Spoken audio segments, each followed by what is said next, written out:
I want to thank all the media who came out today and everyone else who's watching. I'm incredibly honored to be able to stand here with some true patriots here in Texas, some that help lead what I believe to be one of the most important elected positions in office today, which is our local school boards, truly training up and raising up the next generation of Texans and leading in the fight. And today we have two of the very best that are standing with us. My name's Nate Schatzline. I'm a Texas State Rep in District 93.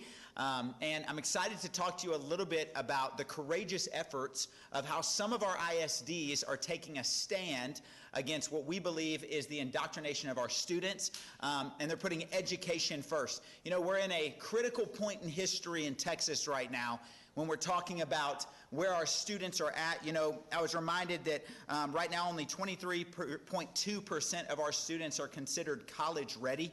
And one of the numbers that was brought to me that was so shocking is only 43.2% of the students that are graduating today are proficient in math and in reading. And this is an issue. This is an issue we've seen across the state of Texas. And I think it's important that we as legislators and we as the state of Texas recognize when districts get it right. And so we have a courageous, and I keep saying courageous because it truly is courageous, with the bully techniques of what the Texas Association of School Boards have used in trying to monopolize our students. In fact, TASB, they provide some services to the majority of the school boards in the state of Texas.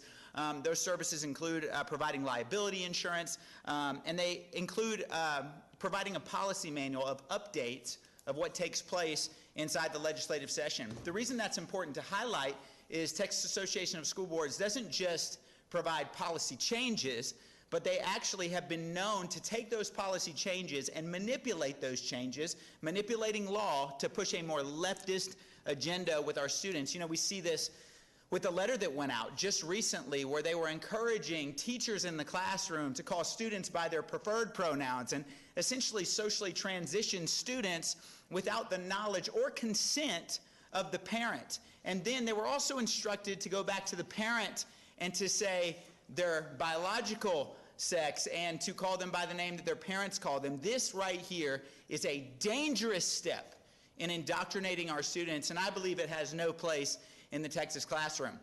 And so the last thing that they do is that they provide trainings. And if you've ever talked to a local ISD or a board member or a school board president, what you'll find is that you'll talk about these trainings, and really what they are is they're leftist indoctrination camps, where we spend more time talking about social issues and training these board members to fight for social justice than we do actually educating the next generation so that Texas is able to lead like they're called to do.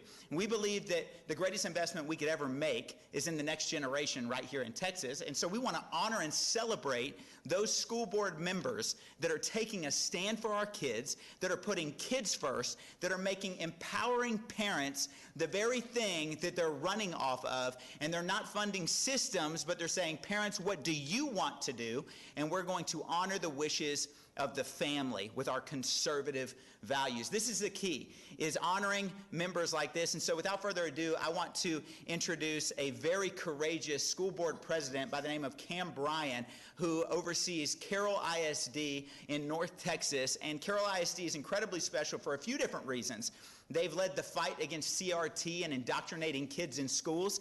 They've taken a stand for parental rights. And just recently, I believe this last week, they actually courageously left Texas Association of School Boards and says, we're going to do our own thing and make sure that the livelihood and education of our students is put first over indoctrination. So without further ado, would you give it up for Cam Bryan, the president of this school board, to share a little bit about what they've done and how they've done it. Thank you, sir. Appreciate you. Thank you, Representative Schatzline, and all of your colleagues for inviting us, Trustee Yeager and I, down here today. Wow, you know what he said, right? I mean, how articulate was that in terms of why we are here and what we are doing. Thank you all for being here. Thank you all for what you're doing for Texas education. We are here to support you in what you are doing, so thank you very much.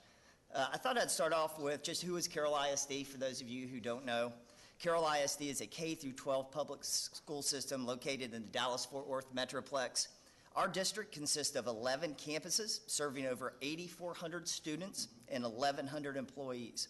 As one of the top school districts in Texas, CISD recently received A ratings by the Texas Education Agency at all 11 campuses, and also earned the prestigious Lone Star Cup for the 8th time, winning the most points this year in 6A history.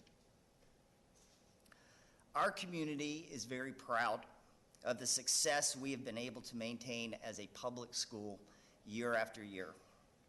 And we intend to continue being the top public school district in the state for years to come. And that means from time to time, we have to make very difficult decisions that are right for our district and our community. And that is exactly what we have done in this particular case. As board trustees and state representatives, we are accountable to the people who elected us. As locally elected officials, not only do we have a fiduciary responsibility, but also must be mindful of and responsive to the values that our community holds.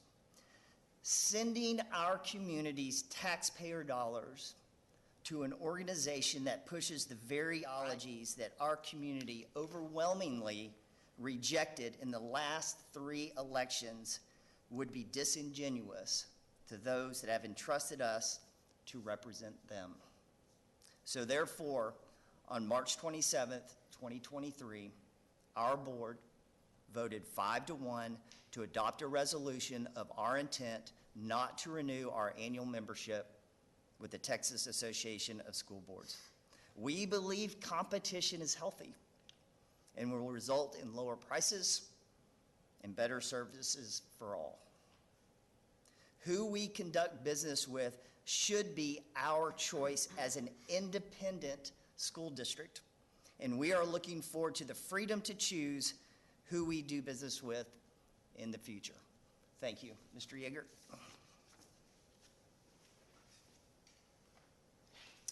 Thank you for the representatives that are here, Representative Harrison, Schatzline, and others. We appreciate your support more than you know.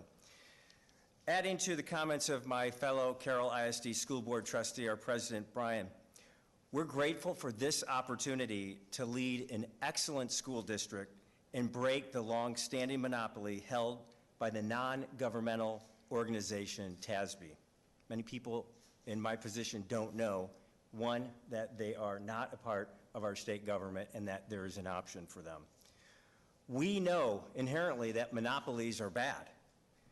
When left without any competition, a monopoly such as TASB chose to represent, and it was their decisions that they made, they chose to represent special interests over the interests of its members. I hope other school districts around the great state of Texas join us in this decision to leave TASB. Today, they know that they too have a choice. This is the way. And final closing thoughts, we want to encourage every single independent school district to learn from the way Carroll ISD has led in this last season, making sure that students come first, that student outcomes are an actual priority, and that parents are empowered in the state of Texas. So we're calling on every independent school district to leave TASB in the dust where they belong. Thank you. And we'll take any questions that you might have. My name is Dyer. I'm with the Dallas Express. We obtained a letter that TASB sent out where they said, I quote, our policy service would be difficult to replicate, and go on to list quite a few things. How did have you seen that letter? Do y'all have a response to the letter? We have seen that letter, and thank you for that question. TASB's been in business since 1949, so yeah, it will be hard to immediately replicate. You know, they've had all these years as a monopoly. But we're working on something right now that's very exciting, and we're hoping in the next 30 to 45 days to be able to roll that out. I'll tell you that when Carroll had that vote, people started coming out of the woodwork in terms of businesses. How can we help you? What services do you need? We are ready and willing to give you a cost-fair approach to obtaining those services. So we're excited about that. This is capitalism. There's free market services out there that will compete even with the big guys. So we are very confident Carroll ISD will be able to be successful with this. Thank you. Has there been any pushback from the administration when y'all passed your resolution to leave TASB? Our Carroll ISD administration. Fortunately, we have an unbelievable superintendent, and his whole cabinet is very supportive of this board and has been since they came on board, I think, about 2.5 years ago. So no, we're not getting any pushback. We're getting total support from our administration, and we're excited about that.